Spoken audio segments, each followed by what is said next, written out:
అధ్యాయం 22.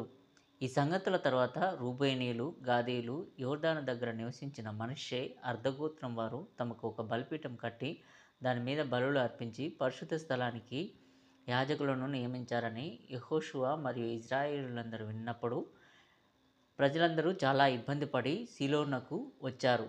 యెహోషువ మరియు పెద్దలందరూ వారితో ఇలా అన్నారు, మనం ఇంకా మన దేశంలో స్థిరపడనప్పుడు మీలో జరుగుతున్న ఈ పనులు ఏమిటి? మీరు దేశంలోకి ప్రవేశించినప్పుడు మీ పనులను పాడు చేయకుండా ప్రజలందరినీ చెడగొట్టకుండా చూసుకోండి అని అరణ్యంలో మోషే మీతో చెప్పిన మాటలు ఇవే కదా.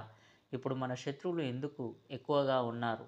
మీరు మీ మార్గాలను చెడగొట్టి మీ దుష్కార్యాలన్నింటినీ సృష్టించినందున తప్ప వారు మాకు వ్యతిరేకంగా సమావేశమై మమ్మల్ని జయిస్తారు. అప్పుడు రూబేనీయులను, గాదీయులను, మనష్షే అర్ధగోత్రపు వారును యెహోషువతో ఇశ్రాయేలు ప్రజలందరితోనూ ఇట్లా అనేది, ఇదిగో, ఎలోహిం యాహ్వే మనుషుల గర్భఫలమును విశాలపరచి చీకటిలో నున్నవి చూడగలిగేలా వెలుగును ఉంచెను. ఆయన అగాధ జలముల రహస్య స్థలములను ఎరుగును. వెలుగు ఆయన యొద్ద నిలిచి ఉన్నది. మన పితరుల ఎలోహిమైన యెహోవాకు మనలో ఎవరైనాను మనమైతే ఈ కార్యమును దుష్టత్వం వలన చేసేదమో తెలియను. మన సంతానం నిమిత్తమే వారి హృదయం ఎలోహిం నుండి విడిపోకుండానట్లు అది జరుగును. ప్రభువా, మన దేవా, వారు మనతో ఇలా అనకుండా ఉండేందుకు ఇదిగో, జోర్డాను అవతల ఉన్న మా సహోదరులకు దాని మీద బలులు అర్పించడానికి ఒక బలిపీఠం ఉంది. కానీ బలిపీఠం లేని ఈ స్థలంలో మనం మన ఎలోహిమైన యెహోవా నుండి బయలుదేరుదాం. ఎందుకంటే మన ఎలోహిం మనల్ని తన మార్గాల నుండి దూరం చేసి ఆయనను సేవించకూడదు. అప్పుడు మనం నిజంగా ఇలా చెప్పుకున్నాము, ఎలోహింను వెతకడానికి వారు ఉత్సాహంగా ఉండేలా మనకు ఒక బలిపీఠాన్ని నిర్దేశిద్దాం. మరియు మనలో కొందరు దగ్గర నిలబడి మేము మీ సోదరులమని తెలుసుకొని మీ ముందు నిర్దోషులుగా నిలబడతారు. కాబట్టి మీరు యాహ్వే దృష్టికి ఇష్టమైనది చేస్తారా? యెహోషువ ఇలా అన్నాడు, మన రాజు ప్రభువు బలులు అర్పించే దానికంటే శక్తిమంతుడు కాదా?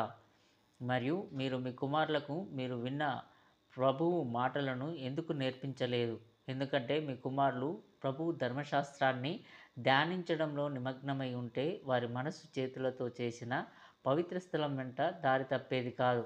లేదా మోషే బలులను తీసుకోవడానికి అరణ్యంలోకి వెళ్ళినప్పుడు ప్రజలు ఒక క్షణం విడిచిపెట్టబడినప్పుడు వారి మనస్సు మోసపోయి వారు తమను తాము విగ్రహాలుగా చేసుకున్నారని మీకు తెలియదా?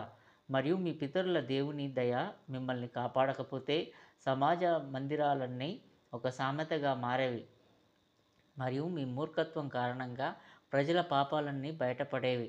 కాబట్టి ఇప్పుడు వెళ్ళి మీరు నిర్మించిన పవిత్ర స్థలాలను తవ్వి మీ కుమారులకు ధర్మశాస్త్రాన్ని బోధించండి. వారు పగలు మరియు రాత్రి వాటిపై ధ్యానం చేస్తారు.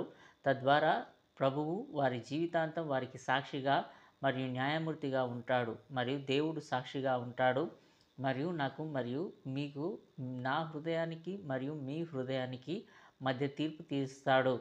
మీరు ఈ పనిని కుతంత్రంగా చేసి ఉంటే మీరు మీ సహోదరులను నాశనం చేస్తారు. కాబట్టి అది మీపై ప్రతీకారం తీర్చుకుంటుంది.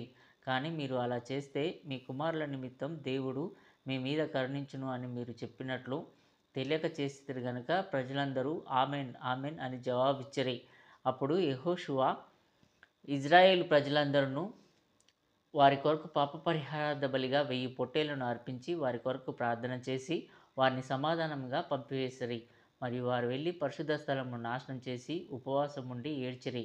వారును వారి కుమారులను ప్రార్థన చేసి ఇట్లనిరి, మా పితరుల ఎలోహిం సమస్త మనుషుల హృదయం ఎరిగినవాడా, నీ దృష్టికి మా మార్గములు దోషం కాలేదనియు నీ మార్గముల నుండి తొలగిపోలేదనియు మాకందరికీ సేవ చేయుచున్నామనియు నీకు తెలియను. మేము నీ చేతుల పని అయి ఉన్నాము.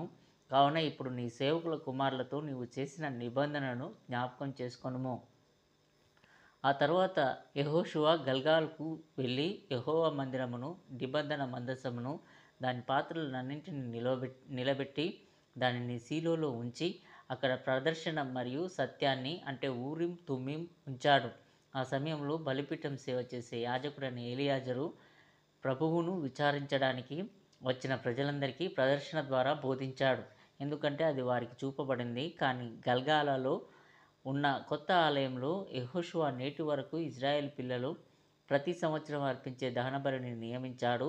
యెరూషలేములో యెహోవా మందిరం నిర్మించబడే వరకు మరియు కొత్త ఆలయంలో కానుకలు అర్పించబడే వరకు ప్రజలు దానిలో అర్పించడానికి నిషేధించబడలేదు. ఎందుకంటే సత్యం మరియు ప్రదర్శన షిలోలో అన్ని విషయాలను వెల్లడించింది. సొలొమోను యెహోవా ఆలయం మందసాన్ని ఉంచే వరకు వారు ఆ రోజు వరకు అక్కడ బలి అర్పించారు. కానీ యెహోవా యాజకుడైన అహరోను కుమారుడు ఎలియాజరు షిలోలో సేవ చేస్తున్నాడు.